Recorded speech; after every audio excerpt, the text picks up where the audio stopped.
A new regulation from China's Ministry of Commerce, a seemingly ordinary industrial policy, has listed battery cathode material preparation technology in its restricted export catalog. This is, in fact, a chokehold strategy, effectively locking down the lifeline of Western military and industrial complexes with a single hand. On July 15, the newly released Chinese catalog of technologies prohibited and restricted from export prominently added the battery cathode material preparation technology to its restricted items. Just as Tesla's German factory production line was being debugged, engineers at CATL Contemporary Amperex Technology Co. Limited received the ban. High-voltage lithium iron phosphate LFE formulas and core processes for brine lithium extraction are now prohibited from leaving the country. This isn't just a technical catalog adjustment, it's a precise oxygen cutoff, targeting the very lifelines of European and American new energy industries. German Economy Minister Robert Habeck was reportedly fuming, stating that China's controls would severely impact European battery localization efforts. The data calculated overnight by the White House Office of Science and Technology Policy was even more despairing. Without access to China's fourth-generation LFE technology, the cost of electric vehicles in the U.S. would skyrocket by 30%, directly jeopardizing the 2030 emission reduction targets. Western giants only understood the severity of China's move after the announcement. 3 chains of control within that dense list of controls lie 3 deadly shackles. First, the high-voltage lithium iron phosphate formula acquires a powder density of 258 gram per centimeter 3 and a capacity of 160 mAh per gram, which is a full 18% higher than existing European and American technologies. This 0.01 gram difference directly sentenced Volkswagen's solid-state battery project to death. Its pilot line product density is stuck at 2.57 grams per centimeter 3 and has been unable to break through for 6 months. Second, the lithium manganese iron phosphate voltage code mandates an average voltage of 385 V, a full 0.4 volt higher than ordinary LFE. A battery factory built in Michigan with a $3.5 billion investment immediately saw battery cell swelling and the entire batch of energy storage cabinets scrapped due to non-compliant voltage upon production. Finally, Salt Lake Lithium Rare Metals. The cost of high-purity lithium extraction from Argentina's Gomulbi Salt Lake was originally 7 times that of China. Ganfeng Lithium's unique adsorption membrane separation and integration technology can increase lithium recovery rates to 92%. Now, this technology is on the control list, leaving European and American mining companies with billions of tons of Salt Lake brine, but unable to do anything. What further alarms the West is the speed of execution. Just 6 hours after the announcement, Hunan Yuning suspended the transfer of technical documents to its Spanish factory. All Longpan technology engineers stationed in Indonesia were recalled. All that was left for Germany's BASF was half an undeciphered process flow diagram. China's move directly targets the respiratory system of Europe and America's new energy strategies. On the global power battery production capacity map, China accounts for 76% of LFE production capacity and monopolizes 90% of high-voltage cathode material production lines. Tesla's 4,680 battery yield at its Texas factory is still stuck at 72, while CATL's equivalent product has stabilized above 95%. A secret report from the U.S. Department of Energy last year had already warned of this predicament. Lithium extraction technology gap. China's brine lithium extraction costs only 32,000 yuan per ton, while Albemarle's lithium extraction project in the U.S. costs as high as 210,000 yuan per ton. The difference lies entirely in the impurity removal technology for lithium-containing purified liquid. Patent stronghold. 83% of the world's core lithium battery patents are held by China. The EU tried to bypass Chinese patents to develop its own lithium manganese iron phosphate, but the first batch of products had a cycle life of only 800 cycles, less than 1/3 of similar Chinese products. Ecological binding. BMW's Munich laboratory calculated that if they switched to South Korea's SK battery packs, the entire vehicle chassis would need to be redesigned, delaying the development cycle by 14 months. Can they afford to wait? Tesla's Shanghai factory has already begun delivering Shenzhen batteries that can charge in 10 minutes and provide an 800-kilometer range. The White House initially thought that the $369 billion in subsidies from the Inflation Reduction Act could build a local industrial chain. Now that Chinese companies are directly cutting off technology supply, the under-construction battery factories in the Nevada desert have instantly become high-tech ruins. The Ministry of Commerce's combination punch is far more dangerous than it appears on the surface. On the same day the catalog was released, supporting measures quietly landed. Overseas Investment Review Net, on July 14th, newly announced regulations for reviewing the authenticity of overseas investments directly target companies attempting to transfer technology by building factories abroad. For example, if a company tries to transfer data by contract manufacturing in Indonesia, a Ministry of Commerce dual random inspection team can drop in on the production site at any time. Dual-use technology monopoly. The catalog explicitly states that technologies deemed dual-use civilian and military will be subject to export controls. BYD's battery self-extinguishing technology and CATL's military low-temperature electrolyte are now completely cut off from overseas projects. Dynamic adjustment deterrence. The catalog will be continuously revised based on technological development. This statement has put South Korea's Samsung on tenterhooks. Its Xi'an factory is preparing to mass-produce fifth-generation solid-state batteries. If relevant technologies are included in the next round of controls, 160 production lines will instantly halt. The most ingenious part is the lifeline left for Europe and America.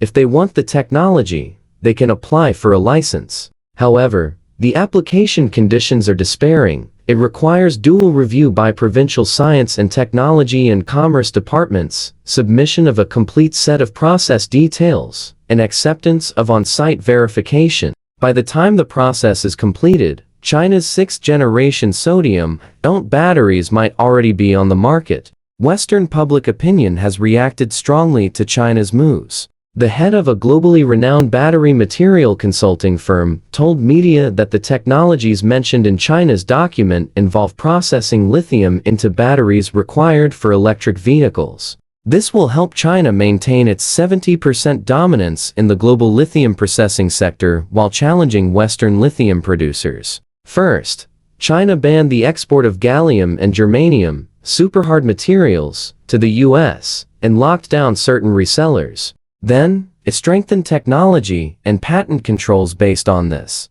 China has undoubtedly choked off America's lifeline. Due to a lack of patent support, even if the US finds mines domestically, its outdated purification technology makes the production costs too high and quality too low, deterring consumers. Initially, without access to battery cathode material preparation technology, one might expect the US to feel a sense of crisis. Instead, the US directly shot itself in the foot. On July 17, the US Department of Commerce announced preliminary anti-dumping duties of 93.5% to 102.72% on active anode materials and graphite from China. Graphite is the only usable anode material in lithium-ion batteries for electric vehicles, offering high conductivity, high stability, and low cost. In batteries, graphite adsorbs lithium ions for charging and discharging. Its weight accounts for 20% to 30% of the battery, but the demand is more than 30 times that of lithium. Currently, no substitute anode material for graphite has emerged. According to data from the U.S. Geological Survey, global graphite production in 2023 was 1.6 million tons, of which China's graphite production was 1.23 million tons, accounting for 76.87%. China is the world's largest graphite producer and has the largest reserves, with known natural graphite reserves of 78 million tons. The U.S. relies on China for 59% of its natural graphite and 68% of its artificial graphite imports. Data shows that the U.S. imported nearly 180,000 tons of graphite products last year, with about two-thirds coming from China. The imposition of these anti-dumping duties caught many electric vehicle manufacturers off guard. Bloomberg pointed out that Tesla and its main battery supplier, Japan's Panasonic, among others, tried to block this ruling. They stated that the U.S. domestic graphite industry cannot meet demand in terms of quality and capacity, thus the supply chain still needs to rely on Chinese imports. However, according to calculations by the U.S. Alliance for Active Oxygen Materials Producers, the new tariffs, combined with existing rates, will result in an actual tariff of 160%. This essentially blocks U.S. manufacturers from importing graphite products from China. In short, this U.S. move is a self-inflicted wound, exposing its own vulnerabilities. The New York Times reported that this week, Panasonic's new factory in DeSoto, Kansas, U.S., will begin producing battery cells. This factory is Panasonic's second car battery factory in Kansas and is expected to create up to 4,000 new jobs. LG is also producing batteries in various locations in the U.S., including Tennessee. This means that the arrival of Japanese and Korean electric vehicle industrial chain manufacturers brings new opportunities for the development of electric vehicles and battery technology in the U.S. However, this U.S. action directly puts U.S. electric vehicle manufacturers in a difficult position. Clearly, the U.S. has not learned its lesson from the drone market. Currently, there are almost no substitutes for graphite products, making it an extremely critical raw material in the new energy industrial chain. China has now restricted the export of battery cathode technology, and not just batteries, but even lithium extraction technology. The result of lithium extraction technology restrictions is that if Western lithium salt plants cannot obtain Chinese technology, costs will jump from 50,000 per ton to 80,000 per ton. If Argentina's Salt Lake project is delayed, the lithium salt supply gap in 2025 will expand to 120,000 tons. Currently, from lithium ore and brine to lithium salt, to cathode materials, to batteries, and to lithium extraction technology, the entire complete industrial chain is under control. Comparing this to the drone market, U.S. sanctions on Chinese drone components in the past led to a threefold or even greater increase in the price of drone components shipped from China to the U.S. European manufacturers tried to produce drones, but simply could not achieve the same technical level as China. Now, the U.S. has lifted the ban, but it's too late to buy. The same logic applies to the graphite market. The U.S. has imposed high anti-dumping duties on graphite, but graphite is a crucial raw material. Now that battery technology and lithium extraction technology are under control, limited production capacity for external battery products is highly probable. Trump thinks he controls market pricing power and is again wielding the tariff stick. If one day they can't get it, and he cancels anti-dumping duties to welcome Chinese graphite product exports, China might not play along. By then, it will be too late for tears. The Modi government, facing a looming crisis, has only now remembered the grand alliance of China, Russia, and India. After Trump's re-election, his original plans to ally with Russia against China and ally with India against China have truly collapsed.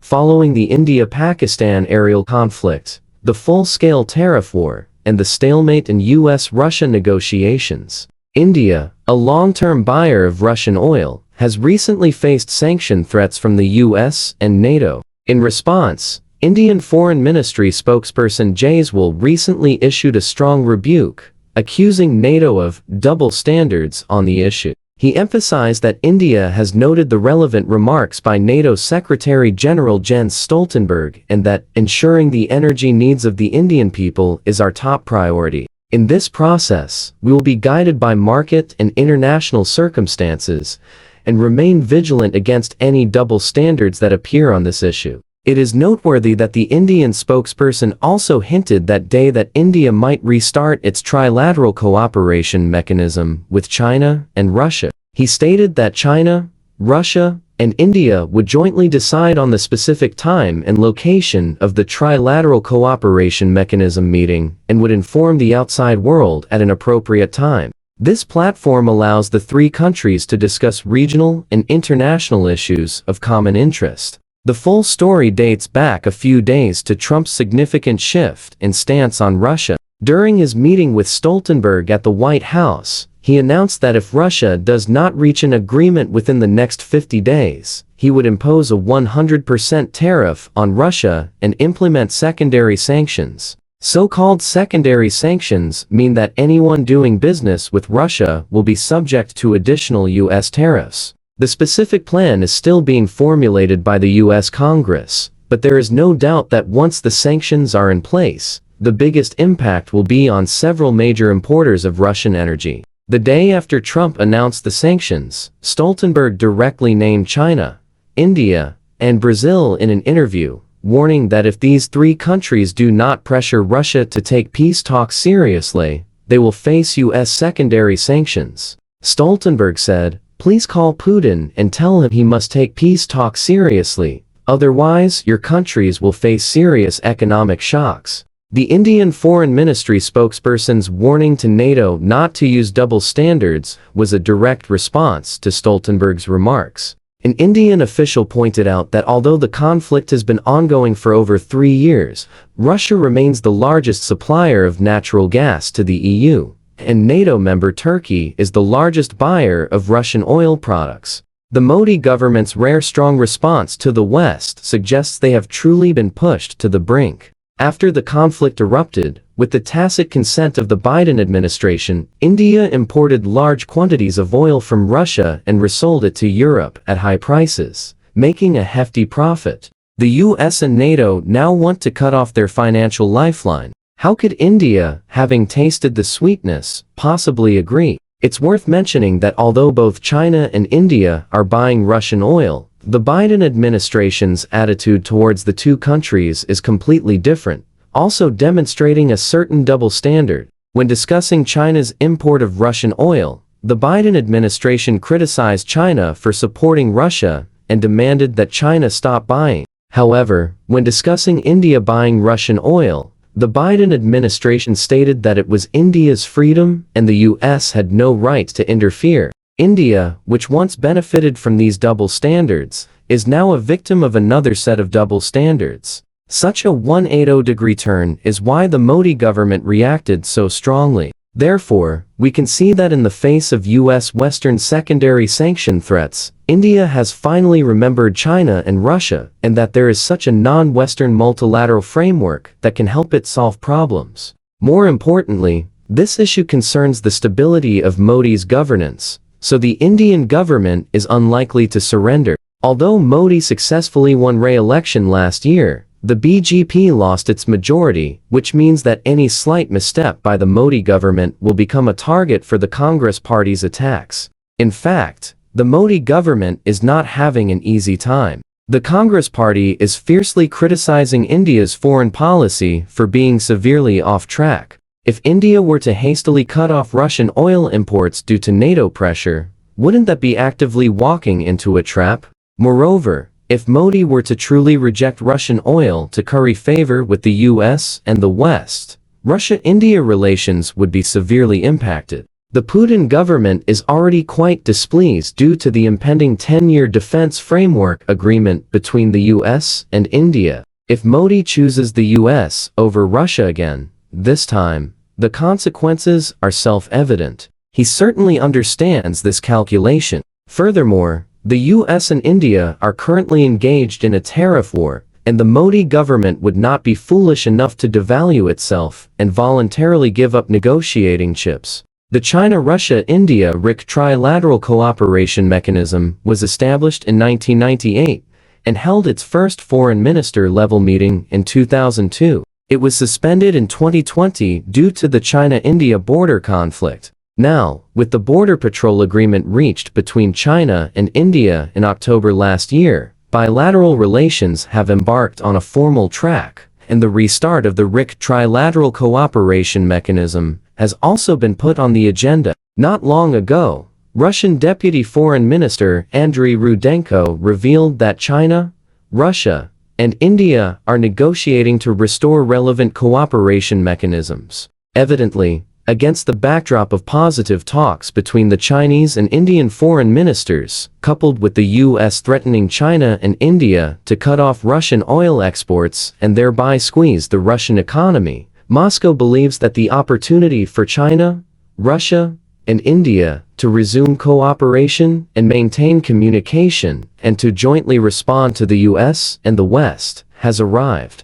So, they naturally proposed the idea of resuming the RIC cooperation mechanism. How does China view this? Chinese Foreign Ministry spokesperson Lin Jian clearly stated 2 points. Cooperation among China, Russia, and India not only serves the interests of the 3 countries, but also contributes to regional and global peace, security, stability, and progress. China is willing to maintain communication with Russia and India on promoting RIC cooperation. Clearly, from China's foreign ministry's response, it can be seen that China, like Russia, maintains a positive attitude towards resuming the RIC cooperation mechanism. The reasons are self-evident. Cooperation among the 3 major powers China, Russia, and India is the appropriate response to the US and the EU's continuous initiation of trade wars and tariff wars against China.